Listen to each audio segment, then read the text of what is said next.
प्रथा जो औरतों के लिए अभिशाप है, यहाँ औरतों की शादी देवता से करा दी जाती है और उसके बाद गांव के पंडित, मुखिया और दबंग लोग उस औरत का यौन शोषण करते हैं। और उसके बाद जब वो प्रेग्नेंट हो जाती है, तो उसे भीख मांगने के लिए छोड़ दिया जाता। ये प्रथा पूरी रीति रिवाज के साथ की जाती है। पहले औरतों को मंदिर में काले रंग का कंबल बिछाकर बैठाया जाता है और उसके बाद उसे सफेद साड़ी, हरे रंग की चूड़ी और चांदी के कंगन पहनाए जाते हैं। उसके बाद उनके माथे पर सिंदूर लगाया जाता है और हाथ में बांस की टोकरी दी जाती है। फिर गले में एक माला पहना दी जाती है। उसके बाद वो औरत 5 घरों में जाकर भीख मांगती है और वो औरत देवदासी बन जाती है। देवदासी यानी कि देवताओं की दासी। इसके बाद जो होता है वो आपको हैरान कर देगा। देवदासी बनने के बाद एक पुरुष को बुलाया जाता है और वो उस देवदासी का देवता बनता है और उसके बाद यौन शोषण करके उसे छोड़ देता है।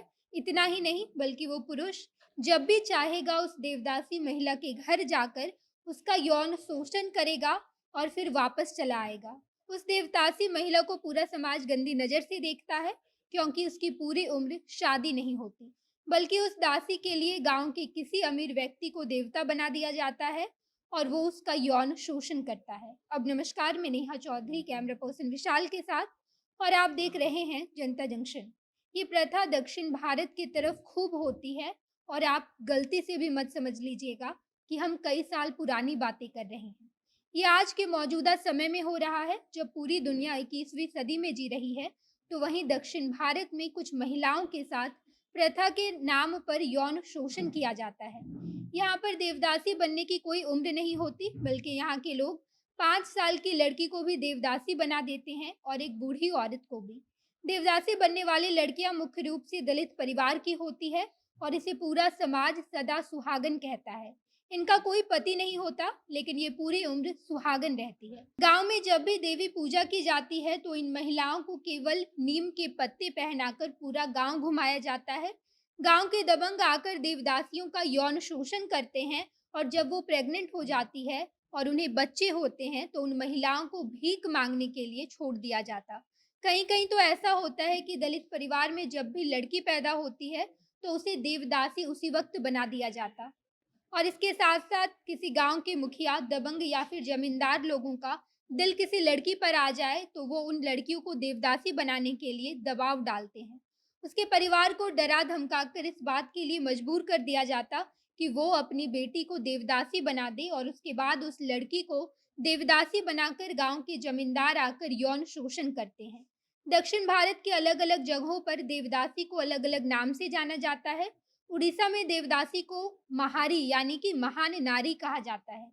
लेकिन आप सोचिए, कैसी महान नारी जिसका यौन शोषण कोई भी आता जाता पुरुष कर सकता है? क्या उड़ीसा में महान नारी की परिभाषा ये है जहाँ कोई भी राह चलता व्यक्ति उस नारी का यौन शोषण कर दे? तो वहीं कर्नाटक इन्हें राजदासी कहता है, महाराष्ट्र में मुरली, तमिलनाडु में चेन्नाविडु, आंध्र प्रदेश में भोगम कहा जाता है।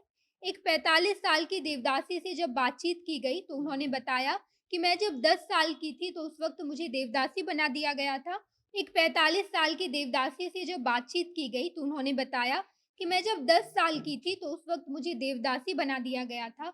जो मेरे देवता थे, उनसे मुझे 2 बेटियाँ और 1 बेटा हुआ था। बच्चे होने के बाद उस देवता ने भी मुझे छोड़ दिया और इसके बाद मैंने किसी तरह भीख माँगकर अपने बच्चों को बड़ा किया है।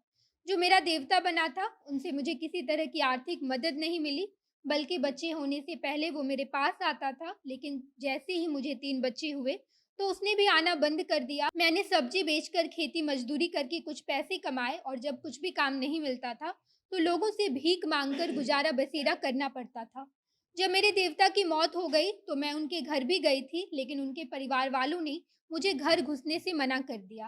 हालाँकि दक्षिण भारत में ऐसी बहुत सारी देवदासियाँ हैं, जो इस भयानक प्रथा के शिकार हैं। जब इस बारे में पूछा गया कि सरकार इस प्रथा पर रोक क्यों नहीं लगा देती, सरकार के होते हुए ये प्रथा दक्षिण भारत में क्यों चल रही है, तो इस पर जवाब देते हुए कुछ लोगों ने कहा, इस प्रथा का रहना बिल्कुल वैसा ही है जैसे दहेज कानून का बनने के बाद भी लोग दहेज ले रहे हैं। बलात्कार के खिलाफ कानून है, लेकिन फिर भी आए दिन बलात्कार हो रहा है। बाल विवाह कानून बनाने के बाद भी छोटी-छोटी लड़कियों की शादी करवा दी जा रही है। यही हाल देवदासी प्रथा का भी है। सरकार ने इस प्रथा को कड़ाई से खत्म करने के लिए कानून बनाए हैं, लेकिन इस प्रथा ने लोगों को इस कदर जकड़ रखा है कि लोग इसे छोड़ नहीं पा रहे। बाकी आप देवदासी प्रथा के बारे में क्या सोचते हैं, कमेंट बॉक्स में बताइएगा। आगे की खबरों के लिए जनता जंक्शन देखते रहिए। धन्यवाद।